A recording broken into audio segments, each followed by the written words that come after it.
so kí làwọn ìṣẹ̀lẹ̀ tó ṣẹlẹ̀ kó tó di pé àgbà òṣùgbó fọwọ́ okùn lélẹ̀ kí làwọn tó ṣẹlẹ̀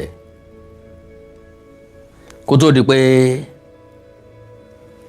Taiwo Hassan jọ̀wọ́ ẹ̀mí ẹ̀ lékú lọ́wọ́ kò sẹ́ni tí kì í lọ́rọ̀ ìkẹyìn kò sí gbogbo ẹni tó máa kú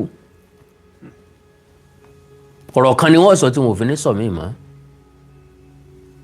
kí làwọn ọ̀rọ̀ tí Taiwo Hassan sọ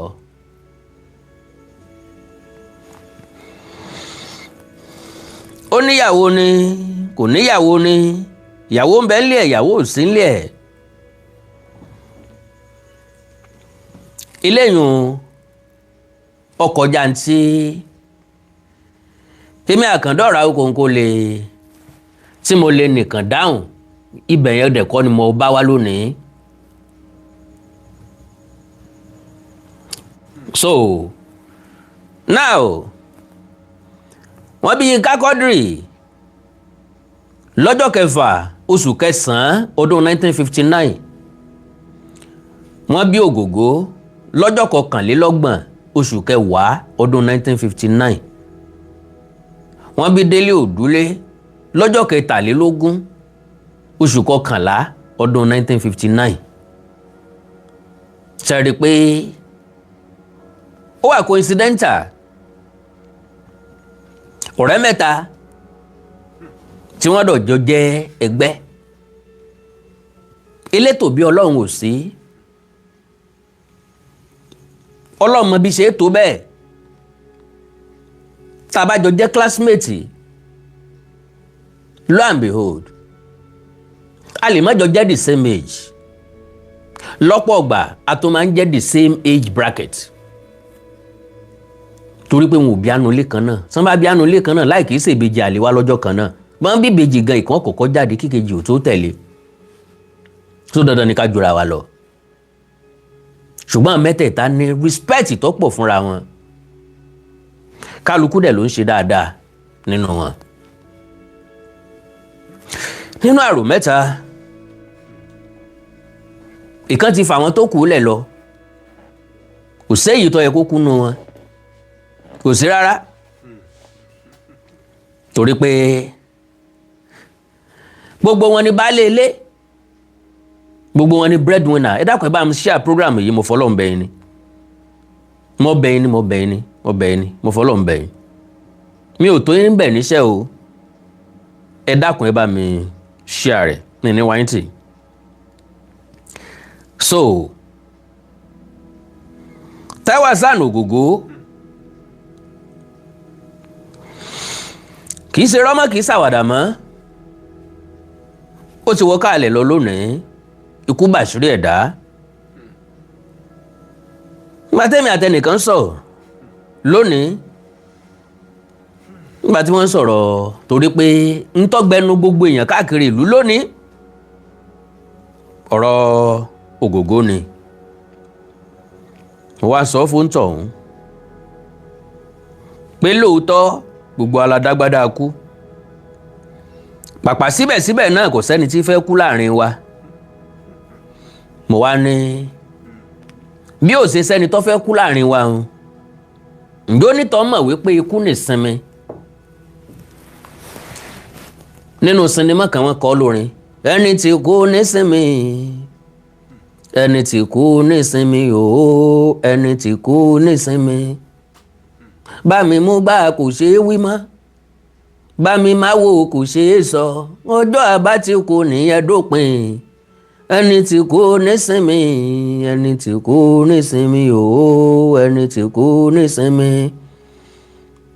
kò sẹ́ni tó fẹ́ kú ṣùgbọ́n lọ́jọ́ tí ẹ̀dá bá ti kú ọjọ́ náà nísinmi ti dé wàhálà ilé ayé òkun Ògògó mọ́ ẹnìkan ní ó wọlé ìdìbò ní 2027 kò kan Taiwo Hassan mọ́ iye kan làwọn ọmọ iléèwé ń san ní Redeemer University kò gún Ògògó ráìsì tí wọ́n o kò kán mọ́ wọ́n fowó kówó epo wọ́n yọ owó kò lórí owó epo kò sí ntọ́kàn bẹ̀ wọ́n ní mọ́tò pẹ́ nìkan lójú ọ̀nà ibì kan kò kan ògògó mọ́ ìkáyàsókè ò sí fún mọ́ ó ti sinmi because kálá ìkú ni kálá èèyàn kì í kú ni tàbí kálá rọrùn fáwọn èèyàn kan láti má kú rárá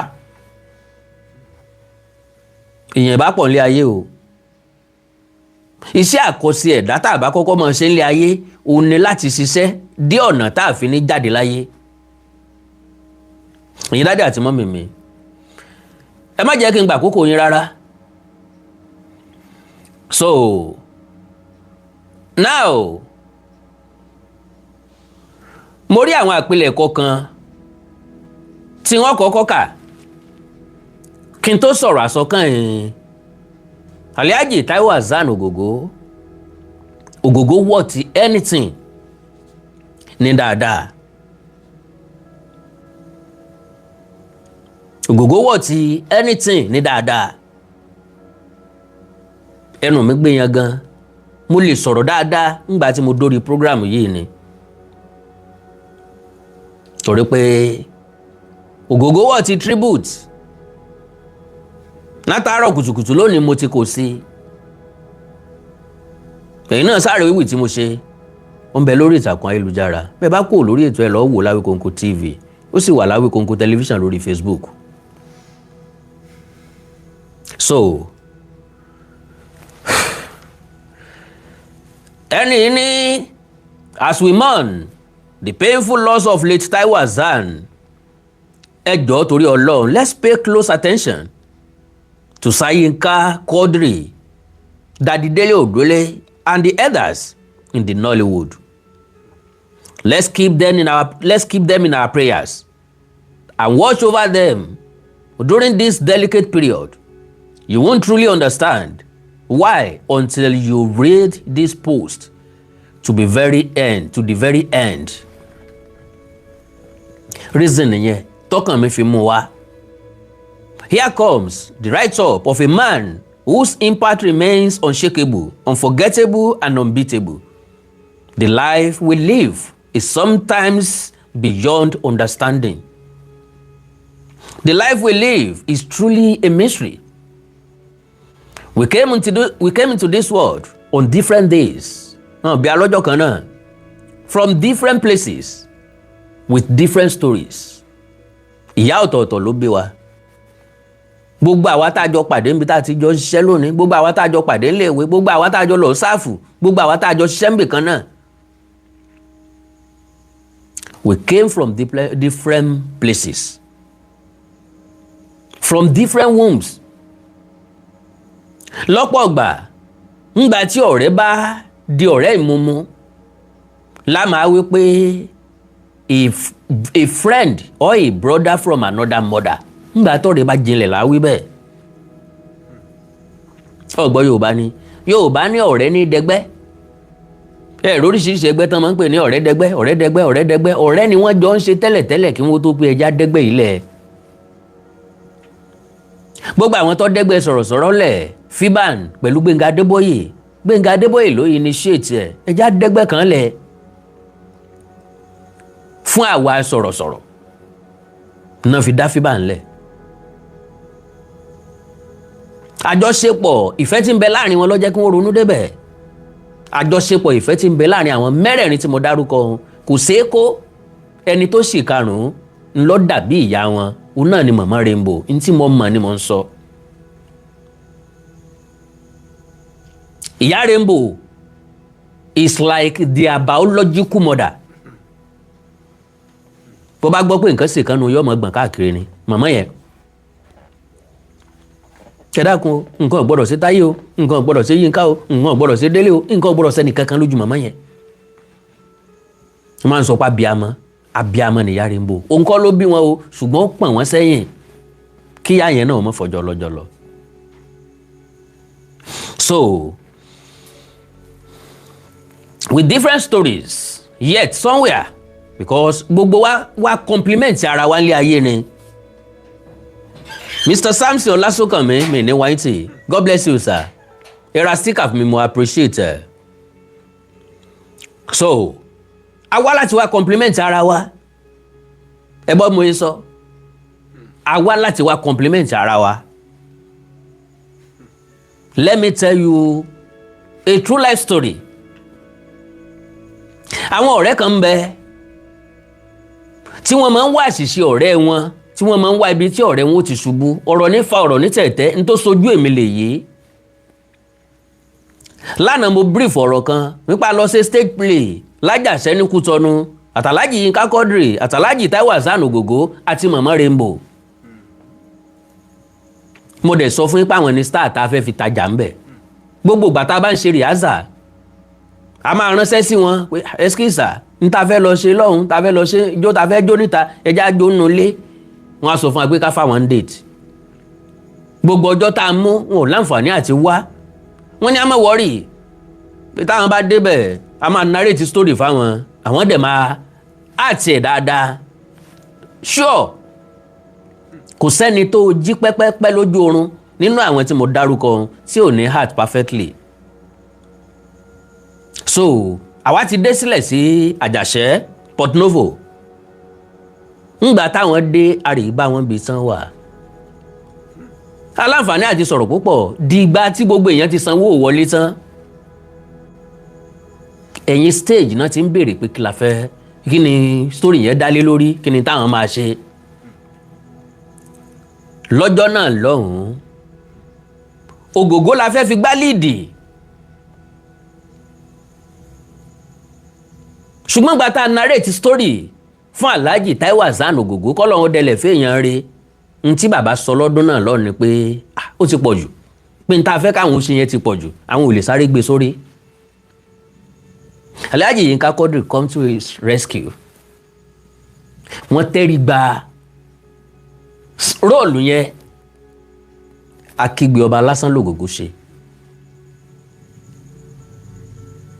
Ṣé ẹ mọ̀ pé ìrètí wa ó pin, ìrètí wa ó dòfo t'Alhaji Yínká Quadri ò bá sí ńbẹ̀. Ṣé ẹ mọ̀ pé nǹkan tẹ̀yìn èkúrọ́ tẹ̀yìn ní fàǹfà t'Alhaji Yínká Quadri bá wo wípé kò lè ṣe náà nù ẹ fi rẹ̀ á wò ra wa nísìnyí. So n tí mo fẹ́ mú jáde ńbẹ̀ ni pé gbogbo wa wálé ayé yìí má wo ẹnìkankan gẹ́gẹ́ bí ẹni tí ó wà useful, má wo ẹ̀sìn ọ̀rẹ́ rẹ, má ṣiṣẹ́ lórí àléébù ẹnikẹ́ni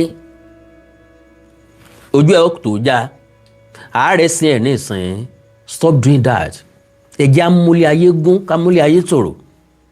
Ilé ayé òjò báyìí náà lọ, Ògògó ti lọ ń lọ jẹ́ ká máa sọ bí ó bá ṣe dáadáa bá ṣe máa sọ náà rèé. Látòkè délẹ̀ ẹni tí ó sọ wípé Ògògó ṣe nǹkan tí ò dáa kò tí ì sí. Àwọn ò bá wọn gbé, à ń rí wọn briefly pàdé location náà ni a ní grace láti jókòó tì wọ́n, ọ̀nà jìn síra wọn reality.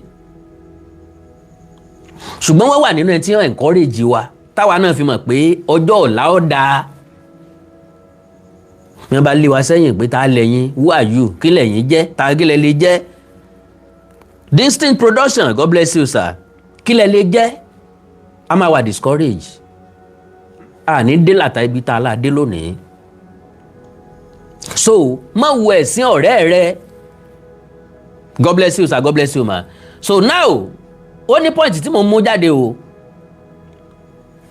Now with different stories, yet somewhere along the streets of life, destiny brought us together, and strangers became friends.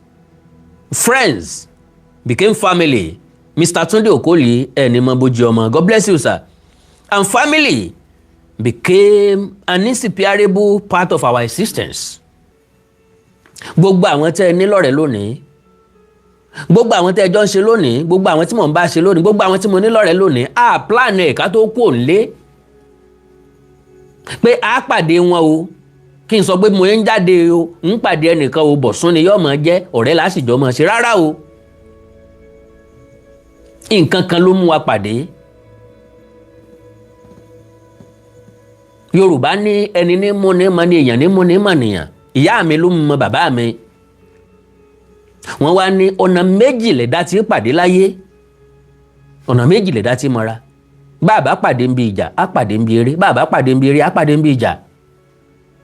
Ibì kan lọ̀rẹ́ ti máa ń bẹ̀rẹ̀. Ọ̀rẹ́ wa dùn ju ọ̀tá lọ. We interacted, we shared dreams.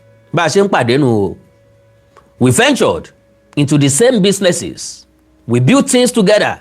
We raised our children with love, unity and harmony. Ìyàwó tó pàdé òun náà, ìyàwó tó fẹ́ lónìí, ìyàwó tí ń bímọ fún ọ, tẹ́jọ́ sùn sórí ibùsùn kan náà, ibì kan lẹ ti pàdé.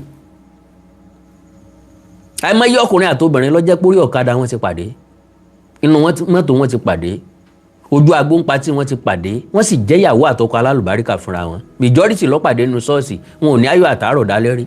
Majority ló pàdé ní àsálátù ní mọ́sálásí, wọn láyọ̀ àárọ̀ dálẹ́ rí. Yídì wọn ti pàdé o níjọ́ ìtúnu àwẹ̀, yídì wọn ti pàdé lọ́jọ́ iléyá. Ẹkún lórí ẹkún, ìyà lórí ìyà ni. So, at first, Mr. Olaoluwatoyin, God bless you, sir. Ṣé mo get here? At first, we were like water. A mọ̀ sọ pé kò síbi tó mi ò lè sàn dé, kò síbi tẹ́dá ò lè sàn dé. Separate and flowing in our own directions. But with time, life brought us too close that we became like blood. Connected by blood, nobody had to force or explain exactly how Daddy Yinka, Ogogo, and Udule are presently before death took one out of the three national heroes. God bless you, sir. Mr. Bola Oluwatosin, God bless you, sir.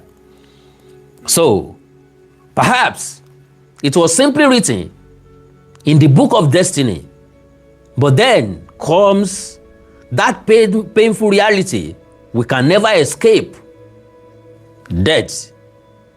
Oh, Mrs. Bola Oluwatoyin, God bless you, ma. Mi ni wáyìntì, God bless you, ma.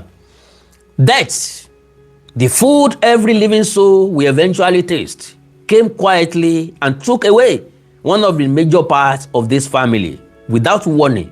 Ikú ò sọ fún wa.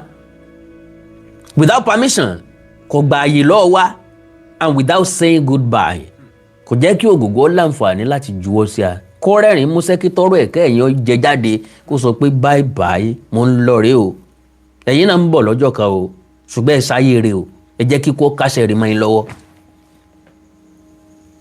Because òye yé mi, bí àlùjánnà bá ń bẹ, ilé Ògògó nù. Lórí àárẹ̀ tó wà hàn, ó ní gbọ́kànlé nínú Ọlọ́run, ó ní gbàgbọ́ nínú Ọlọ́run, yóò sì máa fọkàn ṣàdúrà ni. I know him to that extent. Sorry. And now, the question that keeps echoing in my heart is, how are the people left behind feeling right now? Ṣé wọ́n ti dákẹ́ ẹkún? Sáwọn ọmọ ti gbóúnjẹ sẹ́nu? Ṣé kò sí àmì kan nínú ilé wọn lọ́ọ̀dẹ wọn lọ́wọ́lọ́wọ́ báyìí? Gbogbo ẹni tó lọbẹ̀ pátápátá ló ti padà sínú ilé wọn. Wọn ò jẹun kí wọ́n tó lọ. Kálukú ti fi nǹkan kún gbà tí wọ́n délé. Bẹ́ẹ̀ lómi bá lóun ọ̀jẹ̀ ìyàwó ẹ̀ pé kí ló dé? Kẹ́ ẹ má jẹun láti ìsìn tó oṣù mẹ́wàá. Kò dá Ògògó padà, ẹ fi nǹkan nù. Ní tó ti bàjẹ́ ká má di ọba tí ò tí bàjẹ́ jẹ́. Ẹ̀yin náà gbọ́nú ọ̀rọ̀ rẹ̀, ó ní ọ̀sà séun fáìmọye oṣù fáìmọye ọdún. Sẹ́yìn náà tún wá gbé ọ̀sà ni, ẹ má kó bá mi o, ẹ jẹun o. Ẹ̀rù ń yọ mí bà bí mo bá rántí ọjọ́ àti rọ̀run, mo bá dé oyè àbẹ̀fẹ́ Olúgbénga Adéwùsì lọ́kọ, ẹ̀rù màmá ń yọ mí bà o bí mo bá rántí ọjọ́ àti sùn o. Ọkèmí nìkan ní yàrá, gbogbo ayé àrèlé, ìwà mi á bá mi dé sàré òkú o, owó àtọmọ ò lè bá mi lọ, á lọ láàrú lóòótọ́. Ògògó nìkan wọ́n kìbọ̀lẹ̀, ọmọ kú lódò. Wọ́n rọ́yè pẹ̀lẹ́ lórí, kò sólólùfẹ́ tó pé ẹ dákun torí Ọlọ́run ẹ dáwọ́ sọ́fẹ̀ dúró ẹ jẹ́ ń bọ́ bẹ̀ kẹ́ ẹ rọ́yè pẹ̀lú èmi náà lórí mọ́ bẹ́ẹ̀ kò sí bẹ́ẹ̀ yẹn bọ́ bẹ̀ wọ́n yọ jáde padà onílé relé ògògó wà ń bẹ̀ ògògó wà ń bẹ̀ so how are the people left behind feeling right now? May God strengthen the family. Friends, colleagues, and everyone whose heart is heavy with this loss, let us remember them in our prayers. I honestly never wanted to bring this on board, but I cannot keep quiet because Taiwo Ogogo Kulodo was not just an actor to me. Honestly, he was a mentor, a father, a builder, a role model, and one of my favorite actors. And when I say favorite, I mean every word of it. Your impact was felt. Your craft spoke. Màmá tí mo lájọ sọ̀rọ̀ lónìí, ó ní Ògògó sì mọ heart bí ẹni pé nǹkan yẹn ṣẹlẹ̀ rí life. And that was the truth. Nothing but the truth. Acting ẹ̀ ó máa jẹ́ kí acting ó wù ọ́. With that simplicity, yóò máa deliver lẹ́yọ̀ kọ̀ọ̀kan. You will fall in love. Your presence mattered, and sense of fashion and action are undeniable. Òfẹ́ action pọ̀ bí Ògògó now. What are you talking about? When you talk of man of action, you see Ògògó látòkè délẹ̀ tán bá sọ pé ọmọ kí ló ṣe network yìí Ògògó wọn sọ. So sleep peacefully bá mi. May your soul rest in perfect peace, and may God grant your family the strength to bear this irreplaceable loss. Rest in peace. Taiwo Ogogo Kulodo. Ẹnìkan lọkọ ránṣẹ́ bẹ́ẹ̀. All right. Mo mọ̀ pé yín náà ó ṣeé ṣe kẹ́ ẹ bá fídíò yìí pàdé. Ìkan nínú àwọn fídíò tí Taiwo Ogogo, Alhaji Kakodri, Kurama Tẹ̀tẹ̀ àti Délé Òdúlé tí wọ́n ti jọ dúró nígbà tí wọ́n lọ fíṣítì film village ọ̀gá Délé Òdúlé. Àwọn brothers everybody kí ló ń ṣe wọ́n? Ọ̀gá mi tó dàgbà jù láàrin wọn. Orí àwọn bàdá mi. Òwò ẹbí Délé Òdúlé ṣe ń sọ̀rọ̀ kí ló ń ṣẹ̀yìn ẹ fẹ́ mẹ́ni tó dàgbà jù láàrin wa ni orí àwọn bọ̀dá mi ò pé bí ẹni pé wọ́n jù lọ láìmọye ọdún.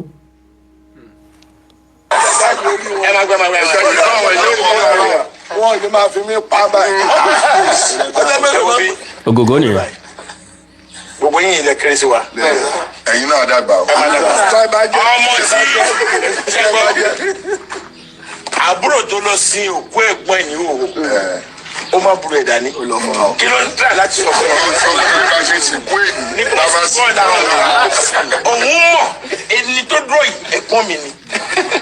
Ó dọ̀rọ̀ ìwọ ọ̀jọ̀dẹ ni. Yínká Quadri ló náwó sí yẹn o.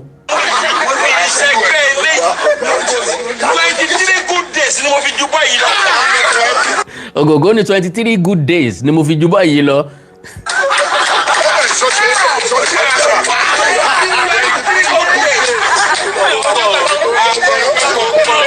23 good days. Now, lánàá fídíò kan resurface àbọ̀ surface ní ẹ̀yìn grammarian lórí ìtàkùn ayélujára nínú ìfọ̀rọ̀wérọ̀ tí Ògògó Alhaji Taiwo Ogogo ṣe pẹ̀lú sọ̀rọ̀sọ̀rọ̀ kan níbi tí wọ́n ti sọ̀rọ̀ nípa bí àìsàn wọn ṣe bẹ̀rẹ̀. Mo nígbàgbọ́ pé rí nínú ẹ̀ ni wọ́n ti ṣàlàyé iye oṣù tí wọ́n tán fi bátù ọgbẹ́ inú àìsàn ọgbẹ́ inú báwọn ó ṣe máa po ẹ̀jẹ̀ àti bẹ́ẹ̀ bẹ́ẹ̀ lọ. Meanwhile, lọ́pọ̀lọpọ̀ ọgbà bẹ́ẹ̀ èèyàn bá ń wúkọ́ tí bá ń po ẹ̀jẹ̀ àwọn èèyàn sọ wípé àṣàsí ni wọ́n á ní wọ́n fún ní nǹkan jẹ ni medically ọ̀pọ̀lọpọ̀ nǹkan ló lè ṣẹlẹ̀ bẹ́ẹ̀ tẹ́dá ó fi po ẹ̀jẹ̀ kó lè wà on record ẹ̀já gbọ́rọ̀ lẹ́nu Alhaji Taiwo Hassan Ògògó fúnra lára wọn.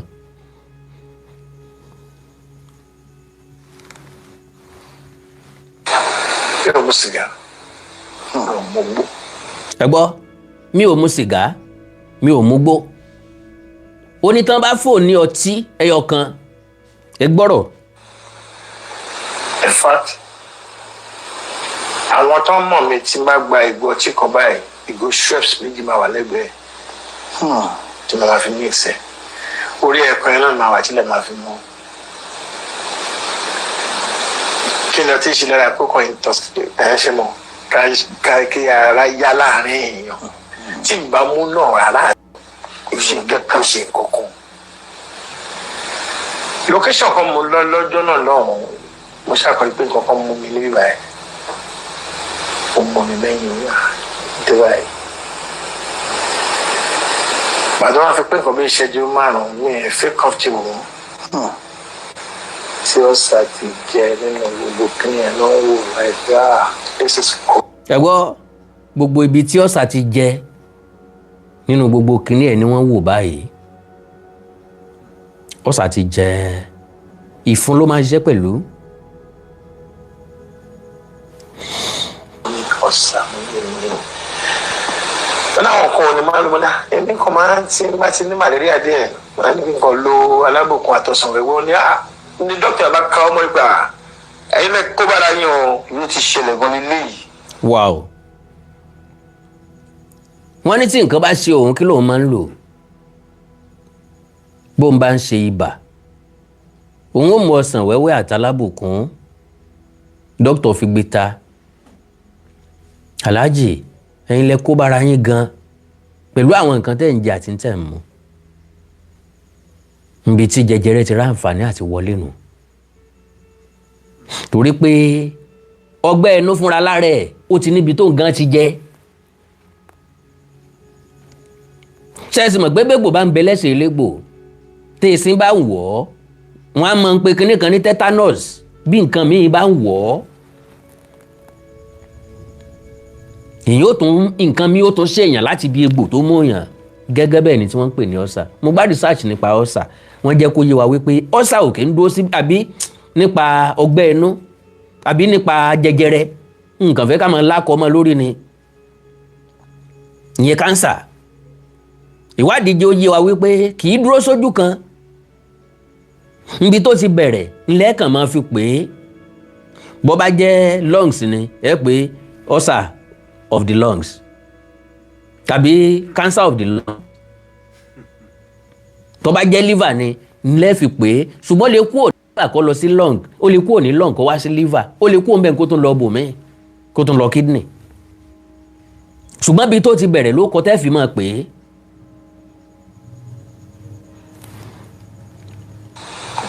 ọ̀sẹ̀ ẹ̀wẹ̀kẹ̀ ó ní ọ̀sẹ̀ yẹn ti wà lára yín bọ̀ gbogbo nǹkan tẹ́ ń lò sí malaria ṣe yìí òun ló dá gbogbo ìṣú ilẹ̀ pátápátá. ẹ ṣáà máa lò like almost 6-7 years lórí ààrẹ tá à ń sọ yìí ọdún méje tí. 6-7 years lórí ààrẹ tá à ń sọ yìí ẹni ó bá rí Ògògó lọ́dún náà lọ́hùn-ún majority ò nígbàgbọ́ wípé ọ̀tọ̀ ní nǹkan tó ṣe é àrùn ìbálòpọ̀ ni wọ́n rò pé Ògògó ní nígbà náà Ògògó wà forced láti sọ̀rọ̀ ọ̀ta àwọn tó bá mà àsìkò ìgbà náà can testify to it ń pé Àkàndá Àwíkọ́nkọ́ máa ti ń sọ nígbà tí Ògògó máa kúrò nínú àìsàn yẹn ojú ti sọ kalẹ̀ arẹwà ọmọkùnrin ti di jọ́gọ́lọ́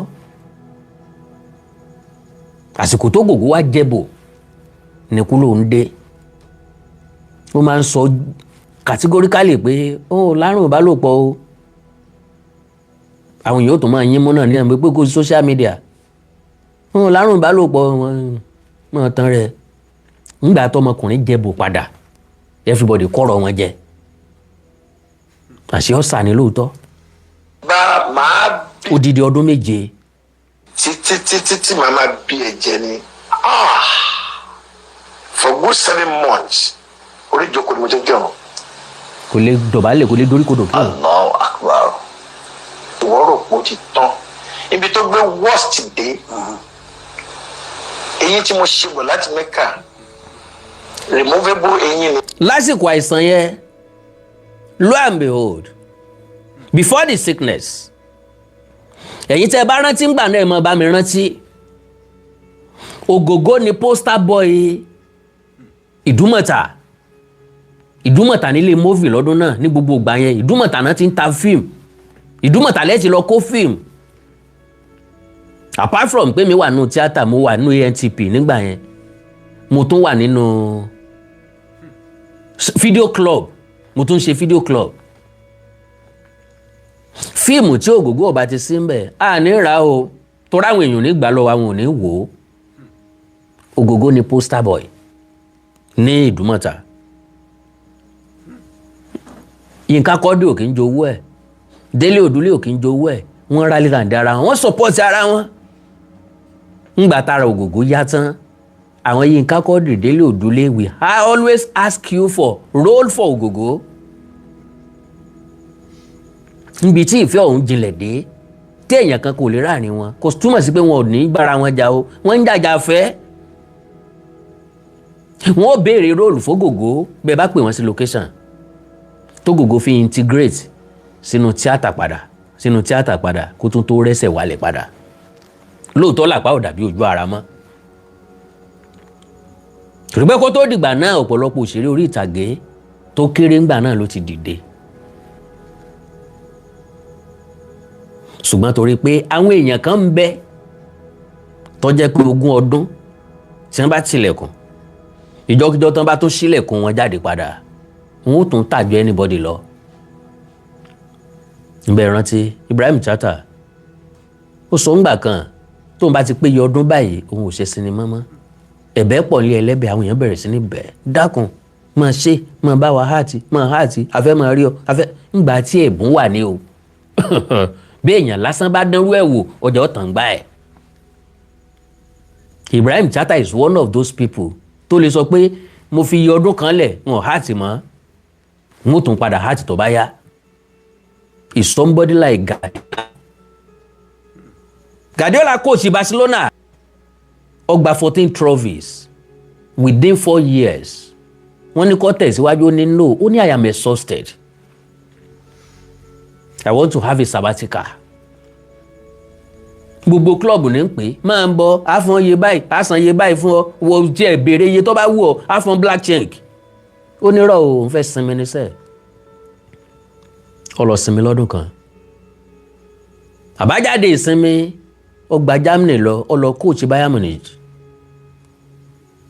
Kò rí Champions League gbá ń bẹ̀ ṣùgbọ́n ó gba league fún wa kó tó kú. Kí ló ṣe network yìí báyìí torí Ọlọ́run. So ẹja gbọ́rọ̀ Ògògó tán. tó máa ń yọ kò sẹ́ni tó wọ́n ya stars báyìí ó máa ń mú àwọn èèyàn kan lọ ṣe ni jẹ́ ọkọ̀ mú kan tí ẹ̀rọ mú yìí lọ́wọ́ kí wọ́n bá mú un dání báyìí níwájú ilé mi mo dẹ̀ díjú báyìí sọnù. Ó sọ yín mọ́kànù. All right. Irú èèyàn wo l'Ògògó? Àpilẹ̀kọ kan náà rèé. The mark of a true father. Beyond the screen, Alhaji Taiwo Hassan Ògògó was his children's greatest hero. Àtàwọn ọmọ ẹ̀ wọ́n máa ṣe bí bébì wọ́n máa ṣe bí ọmọ kéékèèké. They say a man's truest legacy is not the wealth he leaves behind or even the trophies on his behalf. It is the depth of love in the hearts of his children. Àwa bàbá ẹ jẹ́ ká máa sún máwọn ọmọ wa ẹ jẹ́ máa bá àwọn ọmọ wa ṣeré. Ẹ má jẹ́ káwọn ìyàwó wọ́n sọ wá di ẹkùn tágìrìgì gbére ẹ̀ níjà. Òde kẹ́rù ọbẹ̀ lẹ́rù òde káwọn ọmọ gbọ̀n jìnnìjìnnì ẹ jẹ́ ayọ̀ eléyìí kúrò nínú oríkì àwa bàbá. Play with your children. Béèrè tí wọ́n kọ́ léèwé béèrè tí wọ́n jẹ béèrè pé tí wọ́n ti jẹun mú wọn wá sọ́dọ̀ gbé wọn lẹ́sẹ̀ tán bá kéré. Irú bàbá bẹ́ẹ̀ l'Ògògó àwọn ọmọ ẹ ti dàgbà ṣùgbọ́n still ìmọ̀ ń ṣe wọ́n bíi bébì ni yóò sì máa wú ọ lórí. So in Hollywood and millions of fans mourn the passing of the iconic Alhaji Taiwo Hassan, affectionately known as Ogogo.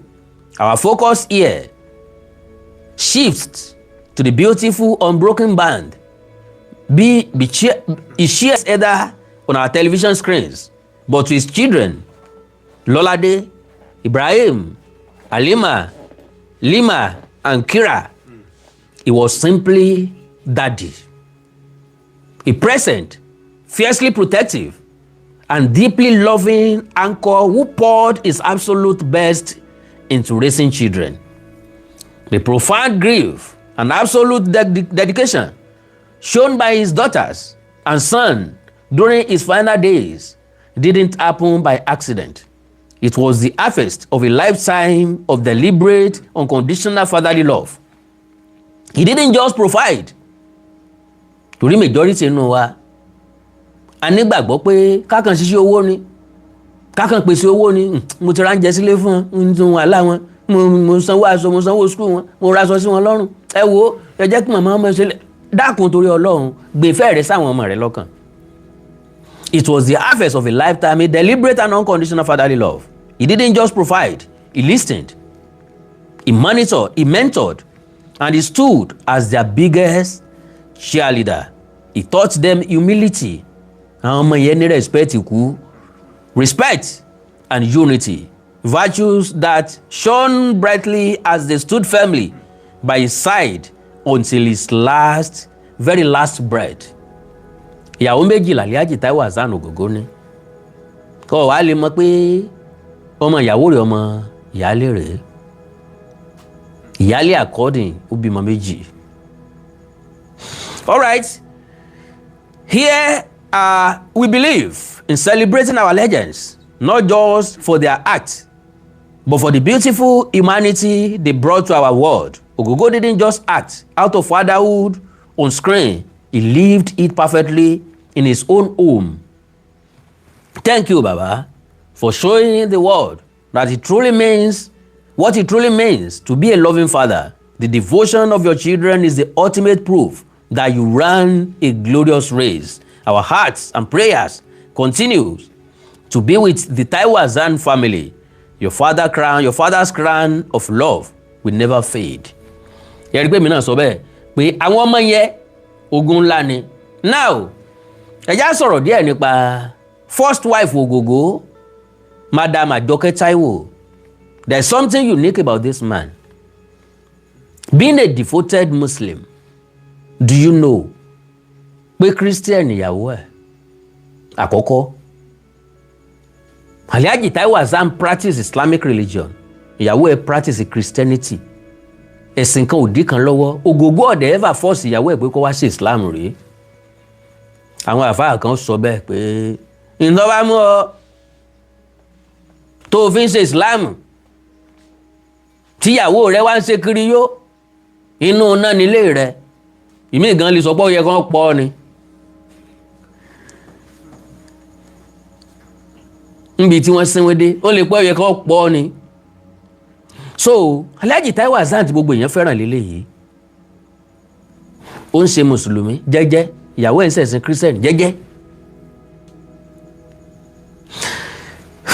Ìyá Jésù gan ni wọ́n ń pè ìyàwó ẹ̀ kì í ṣe pé ń yọ sí lábẹ́lẹ̀ o, ìyá Jésù wọ́n ń pè é. Ajoke Taiwo, the woman known as Ìyá Jésù.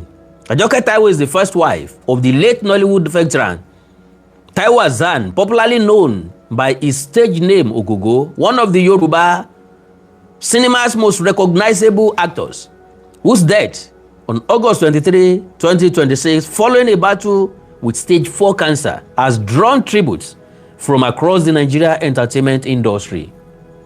Affectionately known within a community as Ìyá Jésù, a nickname reflecting her devout Christian faith, Ajoke's marriage to Ogogo crossed a religious line that many Nigerian couples navigate with quiet care, while Ogogo remained a devout Muslim throughout his life and career.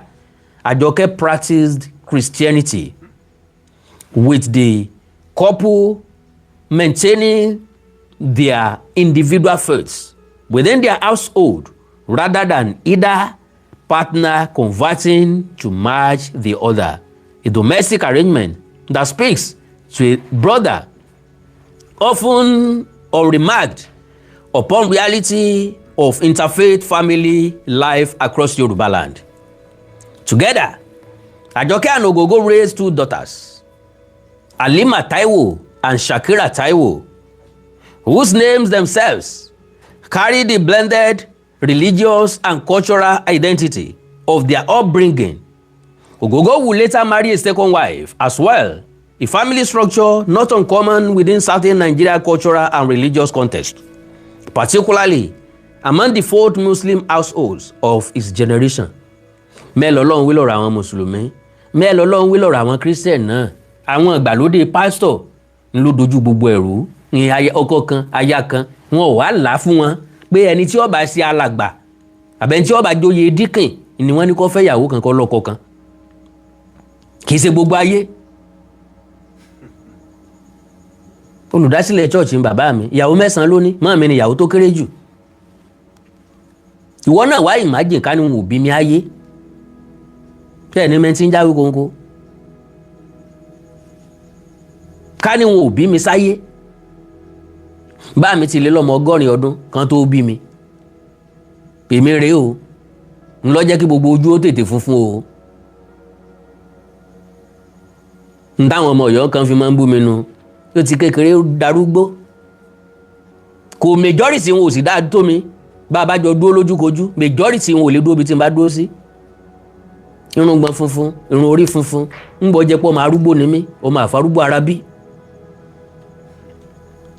So, beyond the details,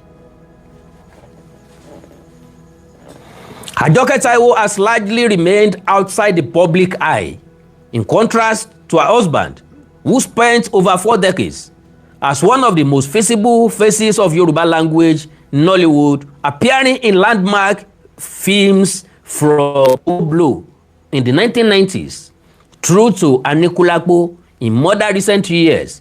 Much of what is publicly known about her life comes featured through profiles and tributes centered on her husband's career rather than independent coverage of an own. A tribute continued to pour in following Ogogo's passing. Ajoke Taiwo's role as one of the family members closest to him throughout his decades in the industry remains a quiet but significant part of the actor's personal story. Now, ọ̀rọ̀ wa l'Ogogo sọ kàn yín.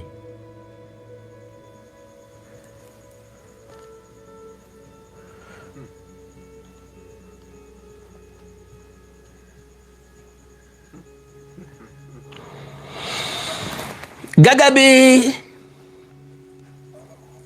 ọ̀kan nínú àwọn ọmọ Alhaji Taiwo Hassan Ogogo ṣe fi ìta,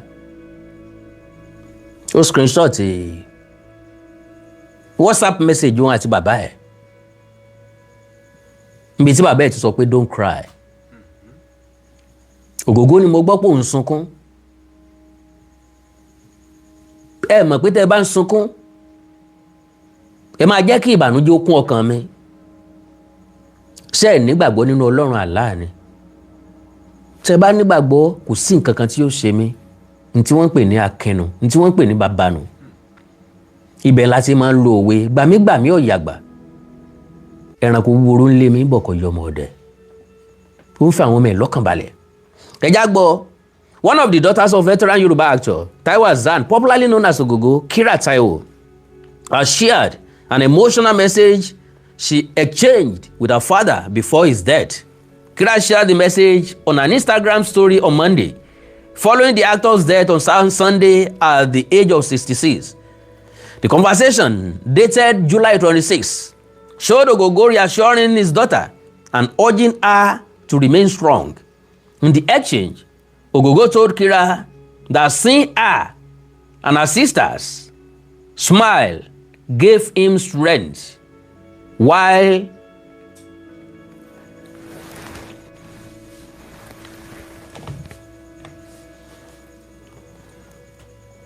gave him strength while urging her not to cry.